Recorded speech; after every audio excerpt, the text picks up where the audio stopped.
পয়লা বৈশাখের দিন সকালে মেয়ের আবদার পালন করতে গিয়ে কত বড় একটা বিপদে পড়ে গিয়েছিলাম। মেয়ের কথা শুনে আজকে আমি কি বিপদে পড়েছি অবশ্যই কিন্তু আমার পুরো ভিডিওর মাধ্যমে তোমাদের সাথে শেয়ার করবো। এন্ড হ্যালো, আসসালামু আলাইকুম, this is Rumi and welcome to Rumi lifestyle. Boishakhi উপলক্ষে আজকে আমার মেয়ের স্কুলে ছোটখাটো ভাবে একটা মেলা বসেছে। বৈশাখী উপলক্ষে স্কুলের সব স্টুডেন্টরা মেলাতে কিন্তু বিভিন্ন ধরনের খাবারের স্টল দিয়েছে। আজকের এই বৈশাখী মেলাতে সকালবেলা সবাই যেহেতু শাড়ি পরে আসবে, আমার মেয়ে এই কথা শুনে সকালবেলা ঘুম থেকে উঠে আমার কাছে আবদার করে বসেছে আজকে মেলাতে কিন্তু তুমি শাড়ি পরে যাবে। এর জোরাজোরির একটা পর্যায়ে কিন্তু আমি শাড়ি পরতে রাজি হয়ে গিয়েছিলাম। অনেক আগে একটা সময় আমি শাড়ি পরে অনেক ঘোরাঘুরি করেছি, এখন শাড়ি না পরতে পরতে একদমই কিন্তু আমি শাড়ি পরা ভুলে গিয়েছি। যাই হোক, মেয়ের কথা শুনে শাড়ি পরে কিন্তু আমি মেয়ের স্কুলে বৈশাখী মেলাতে চলে গিয়েছিলাম। মেলাতে আমি ঘুরে ঘুরে দেখছিলাম কি কি খাবার স্টল বসেছে। আগের বৈশাখীর দিনগুলোতে আমরা ফ্রেন্ডরা সবাই মিলে কত জায়গায় ঘুরতে যেতাম, সবাই মিলে একসাথে কত সুন্দর সুন্দর ছবি তুলতাম। সবার নববর্ষ আর আমার নববর্ষ কিন্তু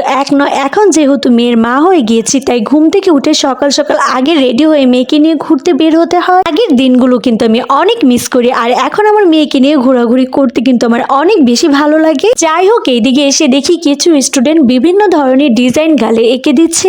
আঁকা আঁকি দেখে আমার মেয়ে কিন্তু অনেক কান্নাকাটি করা শুরু করে দিয়েছে। যাই হোক, অবশেষে কিন্তু ওকে আমি বসিয়ে দিয়েছি। আমার কাছে কিন্তু পয়লা বৈশাখ হোক কিংবা কোনো ছুটির দিনই কিন্তু সবার আগে মাথায় খাবারের কথা আসে। আগে পয়লা বৈশাখের দিন সকালে ঘুম থেকে উঠে দেখতাম মা সকালে পান্তা ভাত, ইলিশ মাছ ভাজা আর সাথে কিন্তু বিভিন্ন ধরনের ভর্তা বানিয়ে রাখতো।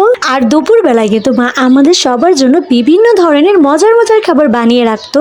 আর এইবার বৈশাখের দিন সকালে ঘুম থেকে উঠে আগে পান্তা ভাত না খেয়ে মেয়ের কথা মতো শাড়ি পরে কিন্তু আমি রেডি হয়ে গিয়েছিলাম। এই প্রচন্ড গরমে শাড়ি পরে মেলাতে ঘোরাঘুরি করতে গিয়ে আমার অবস্থা কিন্তু পুরাই খারাপ হয়ে গিয়েছিল। আগে শাড়ি পরে কত জায়গায় ঘোরাঘুরি করেছি, আর এখন কিন্তু শাড়ি পরে আমি একদমই থাকতে পারি না। আসলে সময়ের সাথে সাথে কিন্তু প্রত্যেকটা মানুষেরই অনেক পরিবর্তনশীল হয়, যেটা আমি আজকে নিজেকে দিয়ে বুঝতে পেরেছি। আর এইদিকে গান ছাড়ার সাথে সাথে কিন্তু সকল স্টুডেন্টরা নাচানাচি করা শুরু করে দিয়েছে। আর এইদিকে আমার মেয়ে গান শুনে কিন্তু সবার সাথে অনেক সুন্দর করে নাচছে। সবাই এইখানে কি গানে নাচানাচি করছে আমি কিন্তু রিয়েল সাউন্ডটা দিতে পারছি না, কারণ আমার পেজে কপিরাইট দিয়ে দিবে। এইবার এই গরমে শাড়ি পরে আমার যে শিক্ষাটা হয়েছে, বৈশাখ মানেই কিন্তু অনেক গরম। আমার কাছে মনে হয় এই গরমে শাড়ি না পরে ঘরে বসে পান্তা ইলিশ খাওয়াটাই সবচেয়ে বেশি ভালো। সবার সাথে নাচতে গিয়ে কিন্তু ওর অনেক খারাপ লাগছিল। তাড়াতাড়ি করে আমি এক গ্লাস লেবুর শরবত কিনে এনে ওকে খাইয়ে দিচ্ছিলাম। এই গরমের কারণে আজকে মেয়েকে বলেছিলাম সুতির ভিতরে পাতলা একটা জামা পরে আসতে।